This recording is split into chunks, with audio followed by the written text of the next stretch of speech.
गांव की बहन।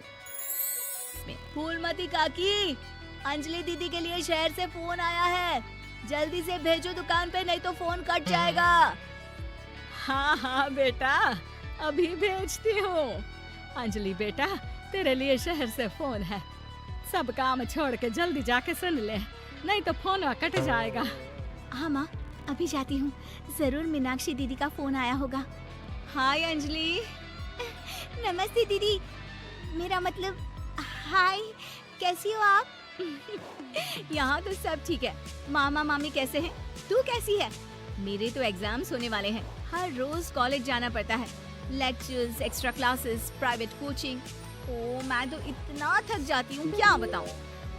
आपकी कॉलेज वाली बहन जी आपको इतना पढ़ाती है, तो घर कब जाती हैं आप दीदी? अरे नहीं नहीं, ये सब सिर्फ मेरी प्रोफेसर नहीं पढ़ाती, मैं अलग से दूसरे टीचर्स के पास भी पढ़ने जाती हूँ। दीदी फिर तो आप बहुत थक जाती होगी ना, आप ना पैदल मत जाया करो, टांगा ले लिया करो दीदी। नहीं मेरी भोली बहन, ना मैं पैदल जाती हूँ, ना ही यहाँ टांगा मिलता है, मैं बस से जाती हूँ और थोड़ी दूरी के लिए रिक्शा ले लेती हूँ। सच्ची? वहाँ पर टांगे नहीं, बस चलती है? वाह, वो भी हर रोज? हमारे गांव में भी बस आती है, दिन में 2 बार। यही तो खास बात है शहर की, यहाँ बसें पूरा दिन दौड़ती हैं सड़कों पर, और सिर्फ बसें ही नहीं, कार, स्कूटर और ट्रक भी। और तो और थोड़ी दूरी पर तो हवाई जहाज भी है, जहाँ से हवाई जहाज आसमान में उड़ते हैं। अच्छा दीदी, मैं फोन रखती हूँ, बुआ जी फूफा जी को मेरा नमस्ते कहना। हाँ माँ, हम लोग शहर में क्यों नहीं रहते? बुआ जी, फूफा जी और मीनाक्षी दीदी तो शहर में ही रहते हैं। अरे क्योंकि तेरे बुआ जी की शादी शहर में हुई थी, इसलिए बेटा। शादी से पहले वो भी तेरे पापा और दादा दादी के साथ गांव में ही रहती थी। तो फिर बा, मुझे शहर भेज दो ना, मैं भी शहर देखना चाहती हूँ। इतनी बार मीनाक्षी दीदी से शहर के बारे में सुन चुकी हूँ, अब मैं भी वहाँ जाकर देखना चाहती हूँ। बस आप मुझे शहर भेज दो। ठीक है, इस बार गर्मियों की छुट्टियों में कुछ दिन रह आना शहर, अपनी बुआ के घर। अब तो खुश ना? हाँ माँ, बहुत खुश।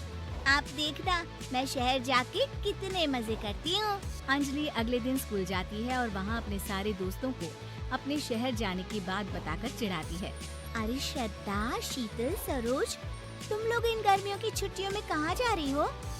एकादशी वाले गांव के मेले में। हम तो दूसरे गांव में नानी के घर जाएंगे, उनका घर नहर के किनारे है, बड़ा मजा आएगा।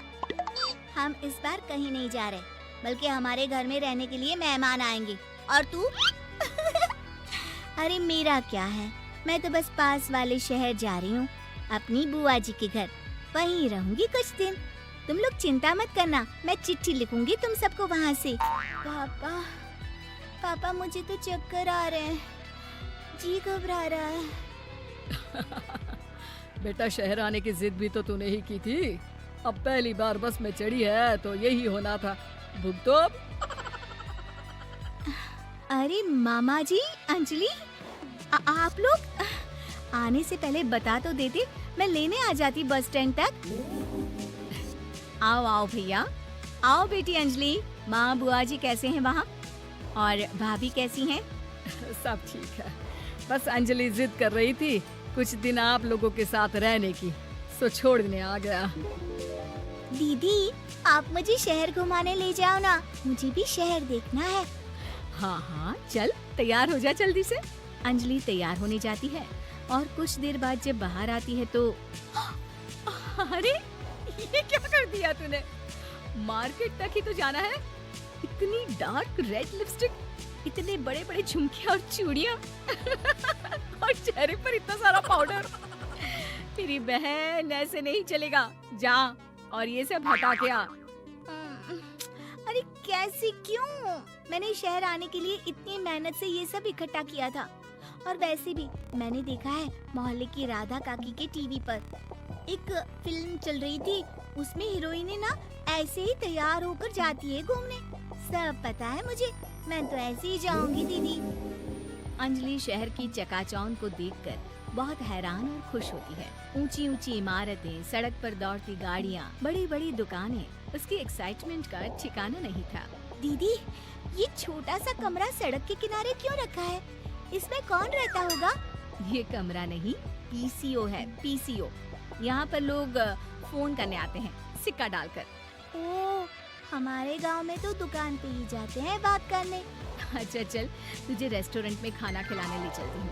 Excuse me, 2 plate noodles please and 2 Cola.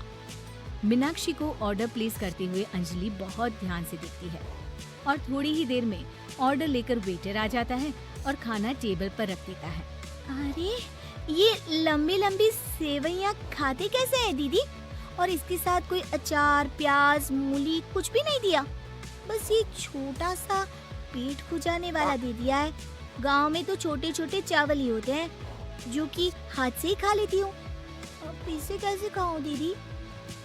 Excuse me, एक चम्मच प्लीज और लिटिल प्याज और अचार और मूली और एक गिलास मट्ठा, वो बाद में। हाँ, अब ये सब सुनकर आसपास बैठे लोगों को हंसी आ जाती है। मीनाक्षी भी अपनी हंसी किसी तरह रोकने की कोशिश करती है और वेटर मुस्कुराता हुआ वहाँ से चला जाता है। अंजलि समझ नहीं पाती कि सब किस बात पर हंस रहे थे, लेकिन वो छिप जाती है। दीदी, मुझे लगता है कि मुझे इन सेवइयों को ऐसे ही खा लेना चाहिए, इसी पेट खुजाने वाले कांटे के साथ।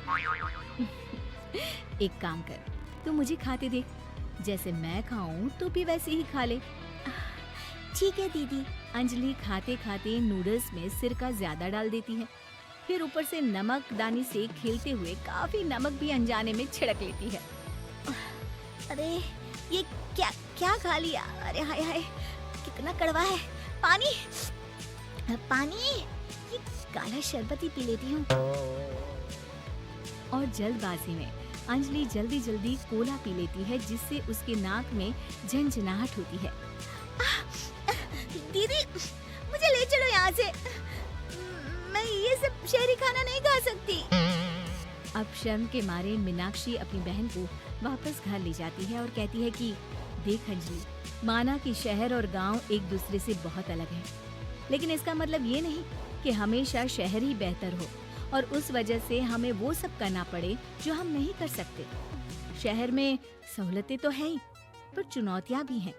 हम जहाँ भी रहें, हमें कभी अपने आप को कम या ज्यादा नहीं समझना चाहिए। और किसी भी नई जगह में ढलने में समय लगता है, उसके लिए तुम्हें दूसरों की नकल करने की कोई जरूरत नहीं है। बेटा, घूम लिया शहर या अभी और घूमना है? नहीं पापा, मैं अपनी गलती समझ गई हूँ। आप गांव ही ले चलिए मुझे।